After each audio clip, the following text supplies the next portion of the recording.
presidente da Câmara Municipal de São José do Rio Preto, Pedro Roberto, convidou autoridades e representantes ligados ao meio ambiente para debater as ações de proteção da floresta estadual e da Estação Ecológica do Noroeste Paulista. Há tempos que eu queria vir aqui, eu sempre passo aqui pela Avenida Abelardo, aqui muito ao entorno aqui da Estação Ecológica e da floresta, e isso me preocupa muito, ver esse mato aqui numa situação de risco iminente de um incêndio que pode se propagar por toda a floresta e toda a estação ecológica. E num debate promovido pela UAB, eu propus que nós fizéssemos essa visita aqui com órgãos que têm a ver com essa situação, que acompanham o comitê gestor, aqui representado pelo Coronel Lamin, da Defesa Civil, bombeiros presentes, entidades como a AMA, vários vereadores aqui, o vereador Renato Pulpo, também o gabinete do vereador João Paulo, enfim, outras entidades participando, a Unesp, que é a gestora aqui. Então a ideia foi fazer um debate, como aconteceu, uma audiência a céu aberto, para a gente discutir o que está sendo feito e o que pode ser feito para melhorar e evitar incêndios futuros aqui. No último incêndio, em setembro de 2020, 93% dos 980 hectares das unidades de conservação e de áreas particulares foram destruídos pelo fogo. Em 2017, a Prefeitura criou o Comitê Gestor de Combate a Queimadas, que reúne 50 integrantes de toda a sociedade. Uma das medidas anunciadas pelo comitê foi a compra de 2 veículos destinados exclusivamente para realizar o trabalho de manejo da vegetação nas unidades de conservação. Muito importante a gente mencionar os fatores climáticos do ano passado, e que não foram exclusividades aqui em Rio Preto. Aconteceram por todo o país e não só o hemisfério sul como o hemisfério norte. Essa condição climática, esse fenômeno que aconteceu ano passado, ele foi no planeta todo. Então nós tivemos ventos de 45 km por hora, ventos que não costumavam acontecer em meses de setembro e outubro. A baixa umidade relativa do ar foi uma sequência de áreas, de situações muito críticas, abaixo de 20%, inclusive à noite, onde normalmente melhora essa condição. A temperatura alta, nós tivemos noite em setembro do ano passado de 40 graus. Então, o que acontece com a vegetação? Ela fica muito seca, desidratada e muito propícia para incêndios. E também incêndios criminosos, O fogo não surge espontaneamente. Sempre há o fator humano por trás dos incêndios. Então, apesar de todos os esforços que nós fizemos como comitê gestor, coordenado aí pela Defesa Civil, na qual o prefeito Edinho tem o maior carinho por esse comitê, porque para ele é muito cara essa área, muito importante, ele tem um carinho todo especial por essa área. No passado nós temos 48 quilômetros de acero ali dentro. Então isso a gente estava esperando que possibilitasse segurar qualquer incêndio que tivesse. Apesar dessas condições totalmente desfavoráveis, nós conseguimos segurar ainda um pouco com a ajuda das forças de emergência, do Corpo de Bombeiros, os voluntários da Defesa Civil, a Defesa Civil, o SEMAI no fornecimento de água, uma usina que faz divisa aqui com essa área no fornecimento de água, entidades privadas nos procurando também para fornecer caminhões-pipas. Então, houve um dano muito grande o ano passado, apesar dos nossos esforços, e poderia ser completamente queimado se a gente não tivesse todo esse empenho. Quais são os números desse prejuízo? Bom, praticamente queimou 93% de toda a área, para se ter uma ideia e fixar esse número, que é o que a população entende. Então, juntando estação ecológica e floresta estadual, 93%, em média, foram queimados. De quantos hectares? De cerca de 980 hectares. Então é uma área muito grande mesmo, importante, que não ficou até Rio Preto, também foi para o lado de Mirassol, Então esse ano o que nós estamos fazendo, O comitê gestor analisando essas condições do ano passado, nós estamos trabalhando no entorno da área. Estamos observando, né, todas as regiões que dão em torno aí para evitar que esse fogo chegue até lá. Por exemplo, essa área que nós estamos é uma área municipal que nos anos anteriores nós não tínhamos feito um acero dessa qualidade, uma roçagem nessa área. Então, se houver um incêndio nessa área, ele vai ser um incêndio de baixa proporção, porque o mato está baixo. Temos uma área importante aqui, margeando a Avenida Abelardo Menezes, não vai passar para a estação ecológica. E em todo o entorno, nós temos também contactados proprietários de pequenas propriedades rurais, um condomínio também aqui que faz a fronteira aqui com a área. Estamos levantando o suporte de combate a incêndio, estamos ensinando a fazer os aceros, quer dizer, fazendo a implantação de uma cultura de prevenção. Ou seja, anos anteriores eles pegavam os galhos assim e faziam o que com os galhos? Ateavam fogo para se ver livre de galhos, né? Então, com essa cultura no entorno, a gente acredita que esse ano foi uma inovação, um upgrade, né, do comitê gestor, tudo visando a proteção da floresta estadual e da estação ecológica. Um outro veículo adquirido pelo Corpo de Bombeiros também será usado para o combate de incêndios no local. O Corpo de Bombeiros participa, dando um parecer técnico, né, apoiando as frentes da Prefeitura, a Secretaria de Agricultura, a Defesa Civil, em como realizar esses aceros, né, como realmente produzir uma proteção efetiva, né, trazendo a vivência do ano passado, que foi o que apresentou como dificuldade para o Corpo de Bombeiros solucionar a ocorrência, né? Que tipo de recurso é importante que tenha um bom acesso. E aí, nesse trabalho, foi desenvolvido os aceros, o seccionamento de pastos, né? A baixa da cobertura vegetal, né? Que dá uma condição de combatibilidade para o bombeiro e evita que o vento faça o fogo propagar. Uma brigada aqui dos bombeiros, está previsto isso? Permanente, fixa?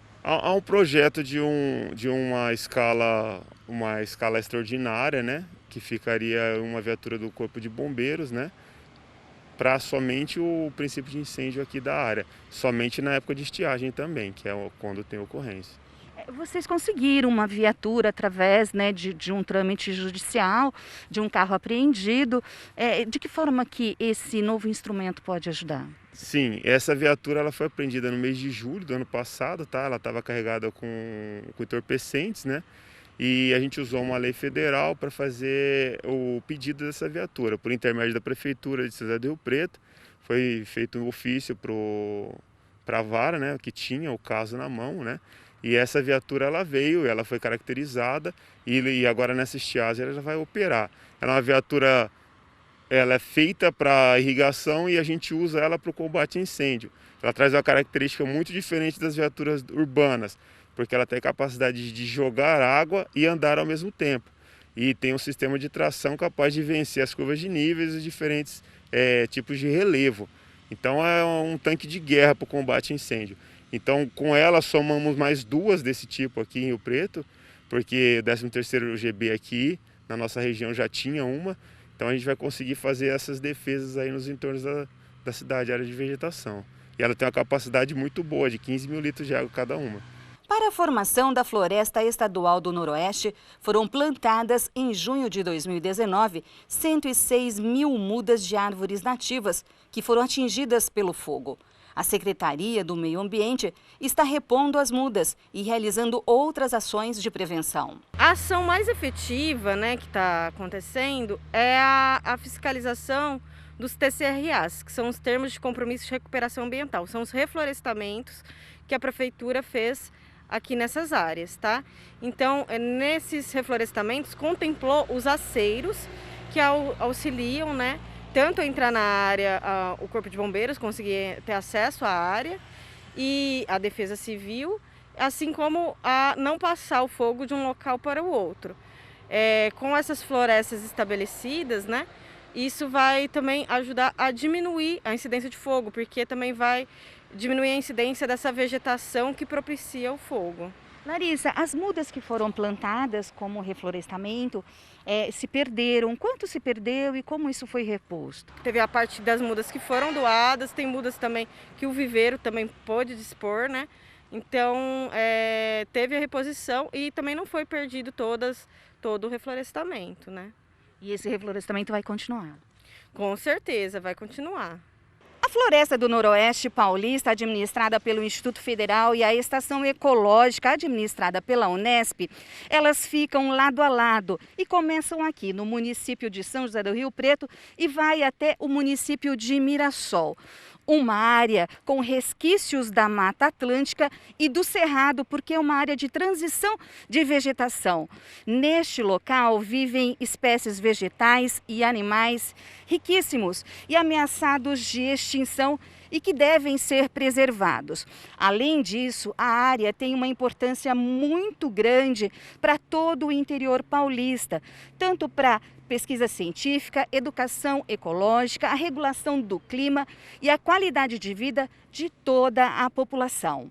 A Unesp ela é a entidade gestora da Estação Ecológica do Noroeste Paulista e ela é responsável pelas ações de proteção, de desenvolvimento, de fiscalização dessa área. A Unesp hoje em dia, ela como gestora, ela está compondo o comitê gestor do município, em colaboração com os órgãos, as entidades, os entes públicos que compõem esse comitê. A gente tem trabalhado em ações conjuntas que visam a proteção tanto da parte interna quanto a fiscalização e atividades de manutenção da região externa à unidade de conservação.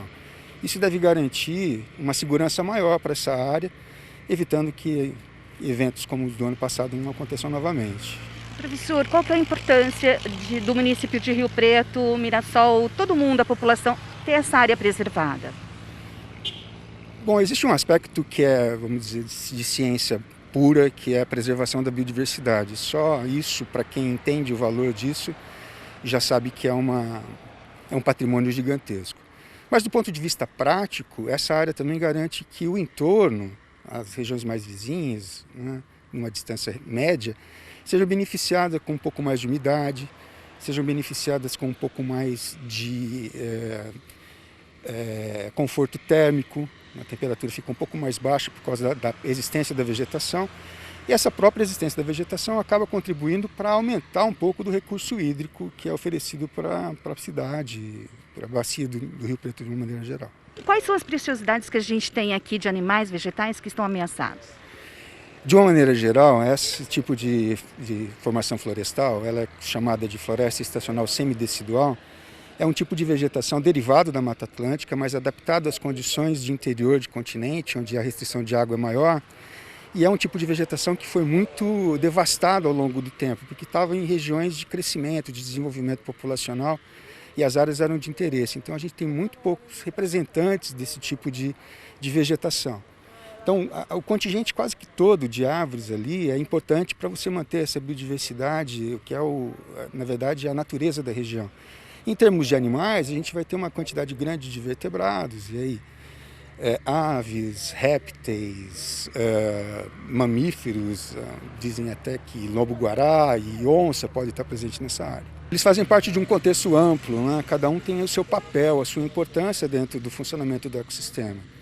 A presença da água ali, na represa que existe dentro da estação ecológica, ela favorece uma maior diversidade, e nesse caso específico de aves também. Então a diversidade de aves é importante e isso acaba se conectando com outros tipos de organismos que vivem ali dentro. É uma reunião muito importante, primeiro porque a questão ambiental é uma questão relevante a nível mundial. Eu, nos meus 9 anos de Câmara, sempre dei muito valor a essa questão, assim como o vereador Pedro Roberto. Sempre participamos juntos de plantios e de ações que visam proteger o meio ambiente. Essa especificamente foi para a gente trabalhar medidas de prevenção de incêndio. Nós tivemos o ano passado exatamente nessa área um incêndio devastador. E todo mundo tem preocupações, nós estamos aí entrando num período de seca e o medo é que isso ocorra novamente. Recentemente atuei junto à Secretaria de Agricultura, consegui uma intervenção para a realização de aceiros, roçada de mato, mas hoje, juntamente com o vereador Pedro Roberto, que teve a iniciativa de marcar essa reunião, nós tivemos esse encontro que envolveu vários órgãos para que a gente possa, primeiro, detectar problemas, as necessidades e, segundo, vislumbrar de que forma o Poder Legislativo pode contribuir para isso. Nós já saímos daqui hoje com algumas sugestões, agora nós vamos sentar e depois vamos protocolar juntos alguns pedidos feitos a 4 mãos, ou 6 ou 8, se necessário. Nós vamos continuar fazendo o debate, mas a princípio o que ficou, inclusive para nós, vereadores de Poder Legislativo, é tentar apressar um pouquinho a compra aqui de 2 câmeras, que é para monitorar aqui, já tem 2 câmeras, mais 2 câmeras para monitorar esta área. Tem a questão aqui desse mato que tem que ser